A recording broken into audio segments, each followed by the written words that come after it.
زما مړې پکار دی خلک تللی دی کته هغه خلک تللی چې د هغوی ته زیان نه دی شوی تاوان یې نه دی شوی مړی ترې نه دی شوی څه به پکې کم کسان به هغه ولاړ چې هغونه مړی شوی دی هغه به تلي هغه ځای له خو زمونږ ګوره زما نن پنځمه ورځ ده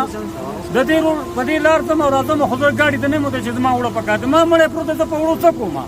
زما دا مړی پکار دی چې دا راوځي یو دا زما مړښت دی زه به مې صبر شي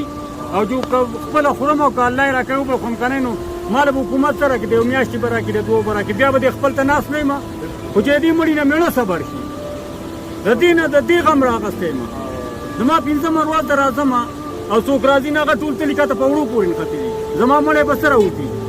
حکومت څوک نه راځي چې دا زما دا فریاد واوري چې یاره دا سړی فریادي دی او دا دلته ورته ضرورت دی نو دې نه به نور څه جوړ شي زما خرچې ته سوجانیږه زه به تلم ګاډي ما به دلته کشۍ نه وهلې او ما هغې ته ضرورت نشته نو زه درته یم که نه په ما چې دړ دی خو زما پړه دړ دی چپړه خو دړ نه دی راغورځه ورو د بورې سره غم دی هلته ته ولاړ دي زه خو نه ځم زه خو وایم که زما خدای چېرته لاس بار کړه راووت یو زما هغه پوره دی نور خرچو مال الله راکړي دا کار راونو الله کړی دا رزق واده الله کړی ده